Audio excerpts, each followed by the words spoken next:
Riva batakisi bateekateeka kudda ku nguudo olunaku olw'enkya naye ne poliisi ebalabudde nti bagezaako okulowooza nti gye bajja bagenda kwefuula bakyetwala era ng'oyo anaagezaako okuzimula ebiragiro ebinaba biteereddwawo agenda kukwatibwa. Leero tutegedde nti n'ekitongole eky'amakomera kiri mu nteekateeka okuba nga kiyimbulayo abasibe 4,000 okukendeeza ku mujjuzo oguli mu makomera. Olunaku lw'eggulo omukulembeze w'eggwanga yeeyongedde okulambulula engeri abasaabaza abantu we bagenda okuddamu okukkalabyamu emirimu gyabwe wakati mu kutuukiriza ebiragiro ku kwetangira ekirwadde kya COVID-19. Poliisi esinzidde ku ssengejjero lya gavumenti ery'amawulire mu Kampala n'erabula abavuzi abasaabaza abantu nga bwegenda okukwata abaneetantala okudda ku luguudo nga tebatuukiriza bisaanyizo. Minibus ne buses nga bwe beetegeka okutandika okukkalabya emirimu gyabwe.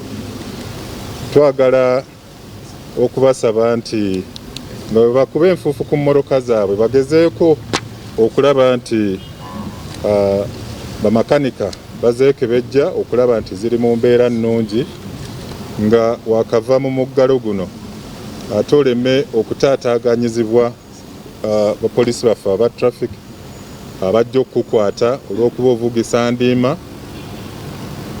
ovugisa kimama emmotoka yo emipiira tegiri ku mutindo.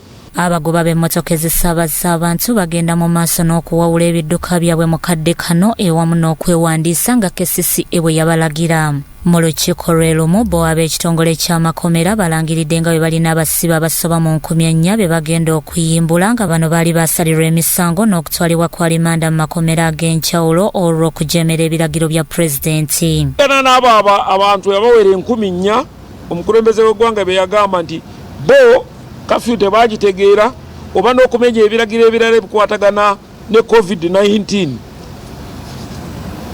So sikola ebyambyone bye tuyita ebya criminal abawera 4,000 era enteekateeka zatandise kuba nti abo kubanga kwabo 439 basalire.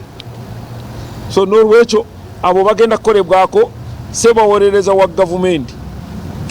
1361 abo bo ba DPP sewa wa gavumenti yalina okuba nti atunula mu nsonga zaabwe naye nga bwenjogedde nti bekikwatako beebo abatazza misango emirala okujjako kuba nti tebawuliriza buwabuzi bwa gavumenti n'omukulembeze w'eggwanga ku bikwata ne COVID-19.